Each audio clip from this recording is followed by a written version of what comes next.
Hey there, Ted Argray from Marketing for Hippies, and today's video is inside. It is plus 33 outside Celsius, and so staying indoors. And today's video is about the Muse and the mortgage. So this is an important thing. Your Muse doesn't care about your mortgage.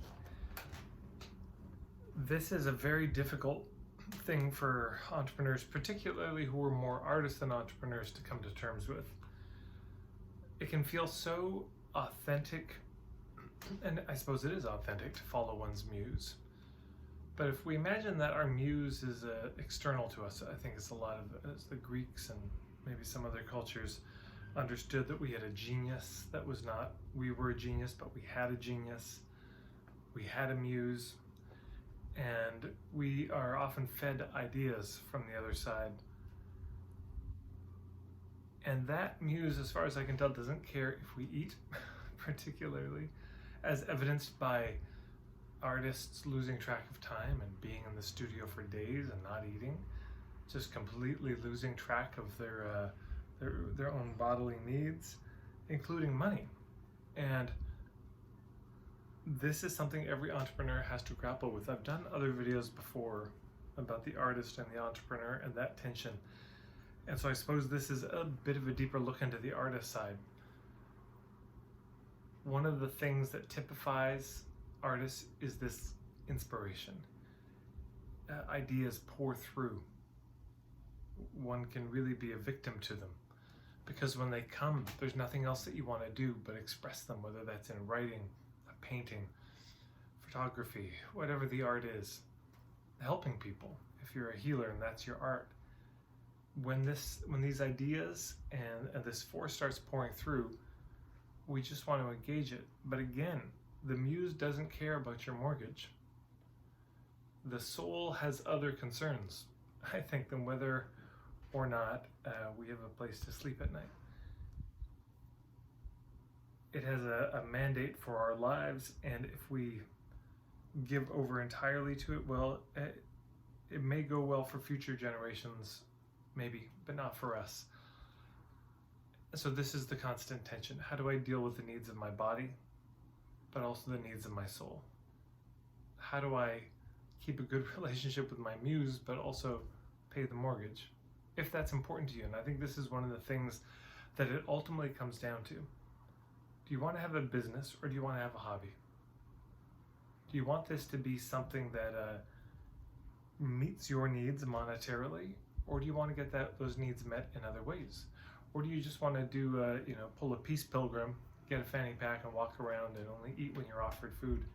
And I'm not knocking that, actually. It's noble.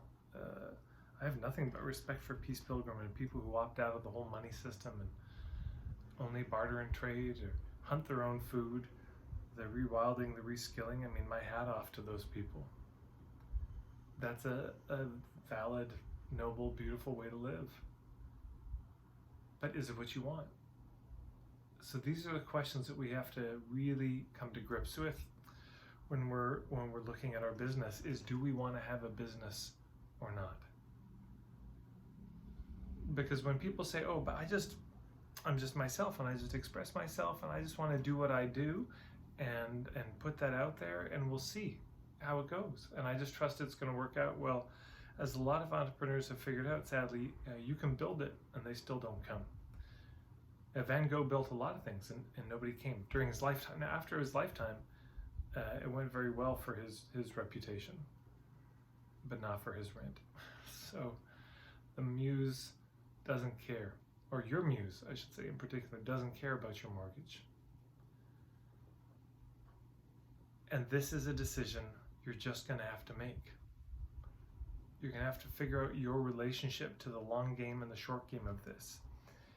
Because if it's a hobby, you only have to worry about yourself and your own needs. If it's a hobby, you do you. That's great. If it's a business is inherently a conversation. A nonprofit is a conversation.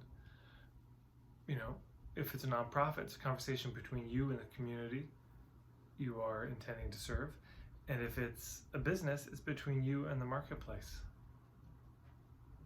And it's very easy to look at the marketplace and say they should want what I have because it's so good, because it's so great, and if they just saw it, and maybe that's true, maybe if they saw it they would, but it can be very easy to blame the marketplace. But a business has to be that conversation. You have to be listening with the ears of the entrepreneur. What needs are being met? What needs are not being met? Do they like what I have? Do they not like what I have? Is this exciting for them or not? And balance that with the artist who follows their own muse and puts things into the world that nobody's even asking for them. Nobody even knows that they want. Constant tension. If it's just a hobby and you're an artist, you only have to worry about the artist side. I suppose if you want to just have a business that has no soul to it, you can just only worry about the entrepreneur side. But if you're watching this video, you've taken the much more difficult road. It goes in between these, or back and forth, it loops between these. This artist and the entrepreneur, and maybe throw in the engineer for good measure. And if it's a business, it has to have both. It's not going to work. This really ends up with people being broke and resentful because they can't understand why they've put out so much good stuff into the world and nobody's responding. I've heard people say, well, I just want to do what I want to do. I just want to help anyone who comes to me, which is beautiful as a hobby. And it's not sustainable as a business. Some people have enough money, really. Some people have a trust fund or a spouse that is willing to take care of them, or their savings, or they're willing to go into credit card debt. Great. You don't need to have a business.